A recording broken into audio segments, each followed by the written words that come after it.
Supreme court ने संसद से पास वक्फ बिल में कुछ संशोधन आज कर दिया। सुप्रीम कोर्ट ने जो संसद से बिल पास हुआ था उसके कई प्रावधानों को हटा दिया, उसके नियम में संशोधन कर दिए। आज के इस वीडियो में हम आपको बताएंगे कि आखिर किस किस मुद्दे पर सुप्रीम कोर्ट ने सहमति नहीं जताई और किस मुद्दे पर सुप्रीम कोर्ट ने ऑर्डर पास किया। सुप्रीम कोर्ट ने क्या कहा, सुप्रीम कोर्ट ने क्या संसद में जो कानून पास हुआ है उसे किस स्तर तक लागू करने की बात कही, और इस मुद्दे पर जो प्रतिक्रिया है मुस्लिम संगठनों की या मुस्लिम लीडरान की वो क्या है, इन सारे मुद्दों पर आज के इस वीडियो में हम बात करेंगे। दरअसल सुप्रीम कोर्ट में कई महीनों से हियरिंग चल रही थी और ये हियरिंग कंप्लीट हुई। हियरिंग कंप्लीट होने के बाद फैसला सुप्रीम कोर्ट ने सुरक्षित रख दिया था। सुप्रीम कोर्ट ने आज ये फैसला सुनाया।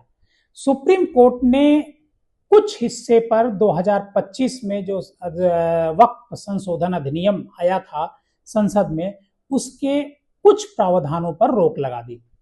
पहला प्रावधान यह है कि वक्फ बनाने के लिए किसी व्यक्ति को 5 वर्षों तक इस्लाम का अनुयायी होना जरूरी था। ये बिल में था। इसको सुप्रीम कोर्ट ने स्थगित कर दिया है और ये तब तक स्थगित रहेगा जब तक राज्य सरकारें यह निर्धारित करने के लिए अपने स्तर से कोई नियम बना नहीं लेती हैं कि कोई व्यक्ति इस्लाम का अनुयायी है या नहीं है। सुप्रीम कोर्ट ने एक आदेश और दिया। सुप्रीम कोर्ट ने कहा कि वक्फ बोर्ड का जो मुख्य कार्यकारी अधिकारी होगा यानी सीईओ होगा वो एक मुस्लिम होना चाहिए।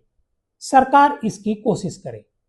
कोर्ट ने हालांकि इसके लिए कोई आदेश तो नहीं दिया, लेकिन अपना ऑब्जर्वेशन, अपना सुझाव दिया। सुप्रीम कोर्ट ने एक और बिंदु पर अपना फैसला दिया। जैसे बोर्ड के 11 सदस्यों में से 3 गैर मुस्लिम सदस्यों के से ज्यादा गैर मुस्लिम सदस्यों की बात की गई थी। सुप्रीम कोर्ट ने कहा कि 11 सदस्य जो मेंबर होंगे बोर्ड के, उनमें से 3 सदस्य से ज्यादा गैर मुस्लिम नहीं होंगे। हालांकि जो पहले फैसले आए थे उसमें काउंसिल में 4 गैर मुस्लिम को रखने की मंजूरी दी गई थी, लेकिन सुप्रीम कोर्ट ने इसमें कहा कि 3 से ज्यादा नहीं होंगे। सुप्रीम कोर्ट ने वक्फ की संपत्तियों के रजिस्ट्रेशन की अनिवार्यता पर रोक लगाने से इनकार कर दिया। सुप्रीम कोर्ट का कहना था कि क्योंकि यह पहले के कानूनों में भी मौजूद था, सुप्रीम कोर्ट ने कहा कि उसने अपने इस आदेश में इस पहलू पर भी ध्यान दिया है। सुप्रीम कोर्ट ने अपने फैसले में साफ किया कि कलेक्टर या कार्यपालिका को संपत्ति के अधिकार तय करने की अनुमति नहीं है। कोर्ट ने कहा कि जब धारा 3C के तहत वक्फ संपत्ति पर अंतिम फैसला वक्फ ट्रिब्यूनल और हाईकोर्ट से नहीं हो जाता, तब तक न तो वक्फ को संपत्ति से बेदखल नहीं किया जा सकता। इसके लिए कोर्ट के फैसले तक राजस्व के रिकॉर्ड में भी किसी तरह की छेड़छाड़ नहीं की जाएगी। एक तरीके से कहा जाए तो जो मुस्लिम समुदाय हैं उनके लिए सुप्रीम कोर्ट का जो आज का फैसला है काफी राहत भरा है। आपको बताएं कि जब संसद से कानून पास हुआ था उसके बाद कानून पर पूरी तरह रोक लगाने के लिए कई मुस्लिम संगठनों के अलावा कई निजी लोग भी सुप्रीम कोर्ट के सामने गए थे। सुप्रीम कोर्ट में सुनवाई चली, लंबी सुनवाई चली और सुनवाई के बाद सुप्रीम कोर्ट ने फैसला रिजर्व कर लिया था और रिजर्व करने के बाद आज फैसला सुनाया। इस मसले पर जो इमरान प्रताप गढ़ी हैं, कांग्रेस के सांसद हैं, उन्होंने खुशी तो जताई। उन्होंने कहा कि यह वाकई अच्छा फैसला है। सुप्रीम कोर्ट ने सरकार की साजिश और इरादों पर लगाम एक तरीके से लगा दी है।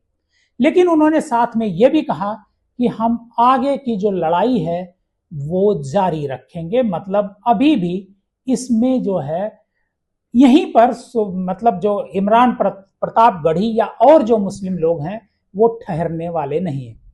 सुप्रीम कोर्ट ने अंतरिम फैसले पर एक जो ईदगाह के इमाम हैं, लखनऊ के AIMPLB के जो सदस्य हैं मौलाना खालिद रशीद फरंगी महली ने कहा कि हमारी मांग थी कि पूरे अधिनियम पर रोक लगाई जाए, लेकिन कोर्ट ने ऐसा कोई आदेश नहीं दिया।